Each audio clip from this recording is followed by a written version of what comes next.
Joining me now is News Corp columnist Louise Roberts and news.com.au entertainment reporter Bronte Coy. Bronte, you're in London and attended trooping yesterday. Can you run us through the schedule for the event and tell us about the atmosphere?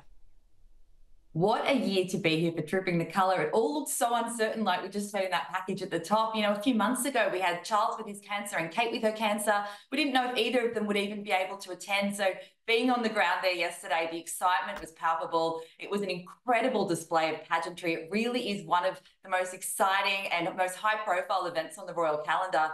So having Kate make her cautious return to public duties at Trooping the Colour was really just the perfect scenario. As soon as she rolled out in that carriage, and we saw that in the vision, but I was right at the front, so I could see her quite close, and she just had the biggest smile on her face. She was beaming at the crowd, who absolutely roared when they saw her. There was so much excitement, and that was despite the fact that that London was putting on its best British weather display, which was blue skies and then seconds later torrential rain, and everyone had been standing out there for hours, actually. Some people had camped out overnight just to get a glimpse of them. So it was absolutely thrilling. It was so exciting, and it was an incredible return to the public eye for Kate. And I'll tell you, she's been missed. You could tell by the atmosphere there, she had really been missed. And Louise, as a first return event for Princess Catherine, how significant is this? Well, Carol, it's significant on many levels, in particular the fact that, you know, she's well enough to attend this parade, and it's reassurance about how well her treatment is going for cancer as well.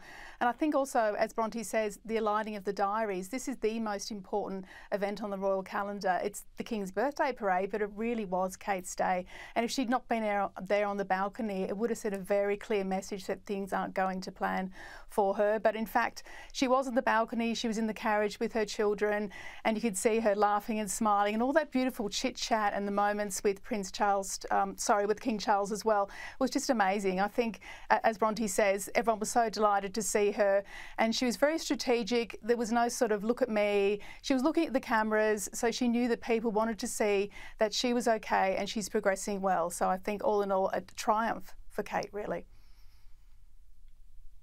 Absolutely. And look, given the privacy around Princess Catherine's battle with cancer, and rightly so, zero criticism from me, we have missed so much of the interaction between the Prince and Princess of Wales and their children.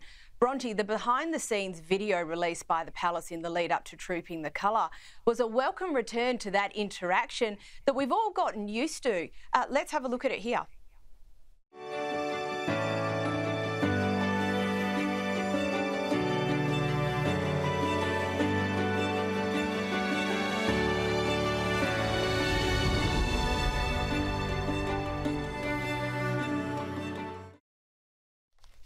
Bronte, we've missed this. Absolutely. This is one of my favourite new PR strategies of Kate and William's, because it does give us this sort of access to the behind the scenes of their lives that we really don't get from the royal family traditionally. I mean, imagine the Queen, the late Queen Elizabeth, releasing a video like that. But I love that they do, because people really just like to get that glimpse of their family life. It kind of bridges the gap between the formalities of the royal family and the informal, which is that they are just a family with 3 young kids. And also adding to it this time around is the fact that this video shows, again, Kate looking, she's smiling, she's playing with Charlotte's hair at one point. It's all very relaxed and happy, and it gives hope. I mean, she is a princess, but she's also a person who's dealing with cancer, and her family are the people that are watching that happen and trying to support her, and that's something a lot of people can relate to. So seeing her, looking happy, looking relaxed, spending time with her family and showing up for work, it does give a lot of hope. And this one really echoed the behind the scenes coronation video we saw last year, which was also spectacular. I do recommend a rewatch. But yeah, it's just great to have them back in this capacity and to get those glimpses of how they've been faring, which it seems good lately. Now, Prince Louis never fails to steal the show. Here's a clip of the young prince having a boogie on the royal balcony. Of F Company Scots Guards. So we're enjoying boogieing along to that. That was just brilliant, but that wasn't the only excellent Prince Louis moment. There was also this. The Scots Guards. Prince Louis. Stealing the show as ever. And then he was also pulled into line by his sister, Princess Charlotte, who reminded him of how he needed to stand.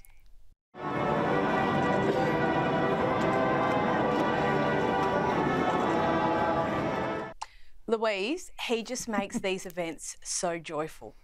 I know, isn't he just a gorgeous little boy? He really is. And he's not a naughty kid. He's obviously been well schooled in protocol. He just lives in the moment, and we live to see him at these events, as you say. The fact that he busts a move on the balcony, and there's a great amount of footage before the actual event where Kate is sort of crouched down or sat down next to him near the balcony doors, and she's clearly explaining to him or reminding him of what's required of him on the balcony. But I do feel that Kate and William sort of work with Louis, given his age. There's also some great footage of William sort of tickling Louis' ears when the fly pass is happening. So I see they've got a great technique in not admonishing him or telling him off in public, but rather sort of working around his sort of very big personality that he has as a little boy. I think it'll be a sad day when he's a teenager and he's no longer busting those moves out on the balcony. He's an absolute highlight at every one, particularly the more formal the event and the more that Louis is Louis, it's just absolutely divine. But Louise, staying with you, and in a rather, I suppose, jarring paradox, while Trooping the Colour is happening, Meghan is on the other side of the pond spruiking jam and dog biscuits. Now, was this intentional or was it a mishit? Well, I would argue that this is sort of intentional, but also a bit of a mishit because the timing was very, very poor. Instead of doing the classy thing and sending a very public message, particularly to Charles and Kate, given their cancer battle, all the best for Trooping the Colour today, I hope it goes well, or something, in a Meghan style. Instead, one of Harry's polo friends was putting up Instagram pictures of dog biscuits and raspberry jam. Now, I don't blame him at all. Clearly, Meghan had a hand in this, but to take the spotlight away from her father-in-law and sister-in-law is really, really poor form, I think. I don't think anyone cares about jam or dog biscuits at a time when the whole world's attention, in particular, is on Kate and her bravery on the world stage and being very stylish, unlike her sister-in-law, who really has put herself in the doghouse by spruiking products and not focusing on the royal family. Very poor indeed.